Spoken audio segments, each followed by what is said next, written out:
नमस्कार दोस्तों, मैं डॉक्टर सुप्रियो दत्ता आज इस वीडियो में आप लोगों को प्रूफ के साथ ये बताने का ट्राई करूंगा कि कैसे मेरा एक पेशेंट का इरेक्टाइल डिसफंक्शन की समस्या, जिस समस्या को लेकर वो पिछले 6 साल से जूझ रहे थे, उस समस्या को कैसे 1 महीना का अंदर होम्योपैथिक ट्रीटमेंट की मदद से पूरी तरह से ठीक किया गया है। तो फुल केस मैं आज आप लोगों से शेयर करने वाला हूँ, क्योंकि ये केस मेरे पास आने से पहले 3 होम्योपैथिक डॉक्टर के पास ऑलरेडी जा चुका था, जो लोग इसे सॉल्व नहीं कर सके। और फाइनली ये केस मेरे पास आया आज से 3 महीना पहले, जिनका लिंग में तनाव पिछले 6 साल से गायब था। और इस समस्या के लिए इन्होंने 3 होम्योपैथिक डॉक्टर और एक आयुर्वेदिक डॉक्टर के पास अपना ट्रीटमेंट भी चलाया है। और सभी डॉक्टरों को ये एक एम्पल अमाउंट ऑफ टाइम भी दिया है ट्रीटमेंट के लिए। सभी डॉक्टरों के पास इन्होंने अपना ट्रीटमेंट को एक डेढ़ साल तक चालू रखा, लेकिन किसी एक भी होम्योपैथिक डॉक्टर ने इनका प्रॉब्लम का रूट कॉज को समझ ही नहीं पाया। और ये सर बहुत ही ज्यादा परेशान थे।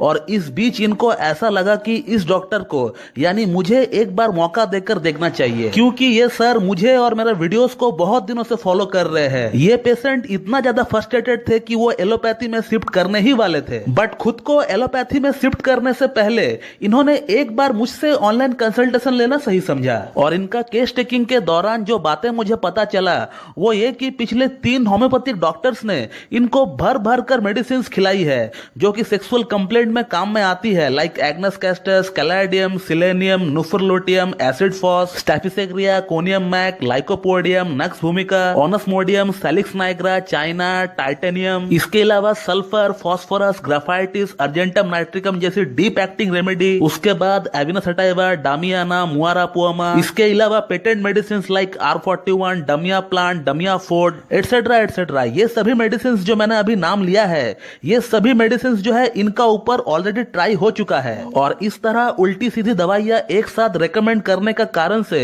इनको बहुत ज्यादा एग्रेवेशन भी हुआ, बहुत ही ज्यादा इनको किलर एग्रेवेशन का सामना भी करना पड़ा। और तो और एक सिंपल प्रॉब्लम के लिए इनको इतना ज्यादा मेडिसिन दी गई थी, इसी कारण इनका शरीर में मेडिसिन का एडिशनल सिम्टम्स भी आने लग गए थे। और ये 3 होम्योपैथिक डॉक्टर में से 2 होम्योपैथिक डॉक्टर यूट्यूब में ही है, जिन्हें आप बड़ी अच्छी तरह से जानते हो। यूट्यूब का बहुत ही फेमस डॉक्टर के कैटेगरी में आते हैं ये लोग, जिनका सब्सक्राइबर्स और फैन फॉलोइंग लाखों की तादाद में है। और उनमें से एक डॉक्टर तो हर दिन लाइव सेशन भी लिया करता है, लेक्चर तो बहुत ही अच्छा दिया करता है, लेकिन मुझे पता नहीं था कि ये डॉक्टर इस तरह का प्रिस्क्रिप्शन बनाता है। एनीवे, तो केस टेकिंग के दौरान जो बातें मुझे पता चला वो ये है कि इन डॉक्टरों से ट्रीटमेंट की दौरान इनको थोड़ी बहुत रिजल्ट्स तो मिल रहा था, लेकिन वो रिजल्ट्स जो है कुछ ही दिनों के लिए रहता था, यानी क्षणिक, टेम्पोररी, 1 या फिर 2 दिन के लिए ही रहता था। और एट लास्ट जो की फैक्टर मुझे पता चला था इस केस टेकिंग के दौरान, वो ये है कि इनका पिताजी का देहांत कैंसर के कारण हुआ था। और इनका जो बहन है उन्हें ऑलरेडी ब्रेस्ट कैंसर हो चुका है। और उनका जो भाई है उनका पैर में एक ट्यूमर भी डेवलप हो चुका है जस्ट अभी अभी। हालांकि वो ट्यूमर बेनाइन है या फिर मैलिग्नेंट है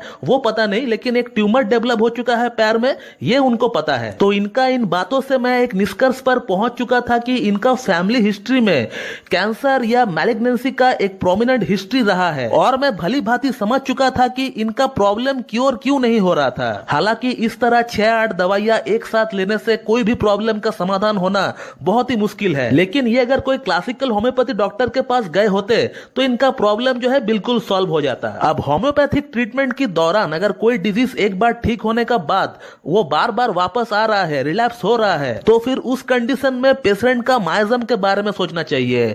अब ये मायज़म क्या होता है दोस्तों? मायज़म होम्योपैथिक ट्रीटमेंट की एक बहुत बड़ी प्रिंसिपल है। जो होम्योपैथिक फील्ड से जुड़े हुए हैं वो तो भली भांति जानते ही है कि ये मायज़म क्या होता है, इसका क्या इंपॉर्टेंस है क्रॉनिक केस को ठीक करने के लिए। किसी भी क्रॉनिक केस को ठीक करने के लिए कोई भी ऐसा सिम्टम, कोई भी ऐसा डिजीज जो बार बार वापस आ रहा है, उसको रोकने के लिए एक होम्योपैथिक डॉक्टर को मियाज़म का अध्ययन करना बहुत ही जरूरी होता है। तो मियाज़म एक डायनामिक फैक्टर है, हमारे मास्टर सैमुअल हैनेमन की एक सोच है, एक परसेप्शन है। और ये मियाज़म हमको नजर तो आती नहीं है, लेकिन कुछ ना कुछ डायनामिक फैक्टर जरूर है जो कि हर इंसानों का अंदर मौजूद है। और यही मियाज़म जो है ये हमें पूरी तरह से ठीक होने नहीं देती है। हमारा वाइटल फोर्स को ये जो है दबा कर रखता है। यानी सरल भाषा में अगर हम आपको समझाए तो मियाज्म एक दीवार है, एक ऑब्स्ट्रक्शन है, एक बाधक है जो हमें पूरी तरह से क्योर होने नहीं देती है और एज ए रिजल्ट आपको क्योर भी नहीं मिल पाता है। आप जितना चाहे मेडिसिन खा लो, जब तक आपका अंदर ये मियाज्म नाम का दीवार टूट नहीं जाता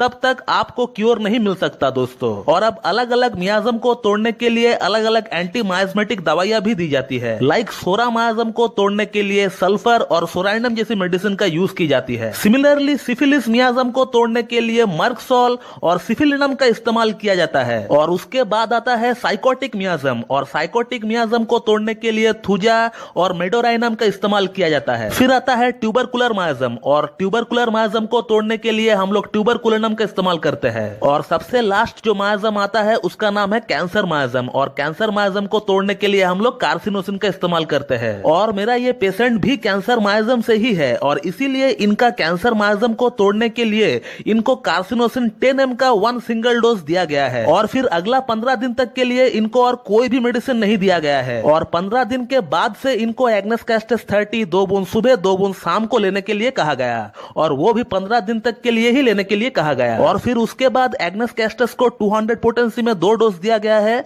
और 1 m पोटेंसी में 1 डोज दिया गया है। और बस इतना सही मेडिसिन में इनका काम पूरी तरह से बन गया। और जस्ट 2 दिन पहले ही उनका रिप्लाई आया व्हाट्सएप पे, आप पढ़ सकते हो कि उन्होंने क्या लिखा है। तो एक 6 साल का केस को सिर्फ 3 महीना में सॉल्व किया गया।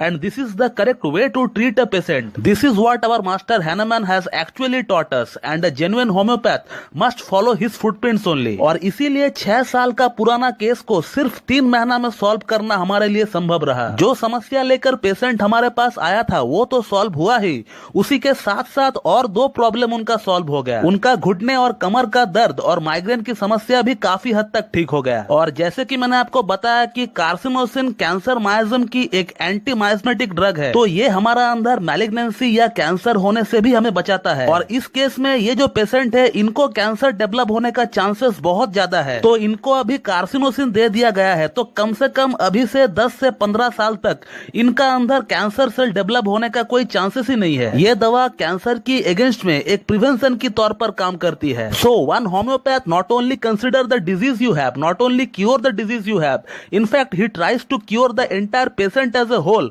From top to bottom. तो दोस्तों मैं इस वीडियो को यहीं पे एंड करता हूं और मैं उम्मीद करता हूं कि होम्योपैथी का रियल पावर क्या है आप लोग आज इस वीडियो के माध्यम से भली भांति जान पाए। और अगर आप लोगों को मेरा वीडियो अच्छी लगती है तो एक लाइक जरूर कर दीजिएगा और साथ ही साथ मेरे चैनल को सब्सक्राइब कर दीजिएगा और बेल आइकन को दबाना बिल्कुल भी ना भूलो दोस्तों। So thank you very much and have a good day.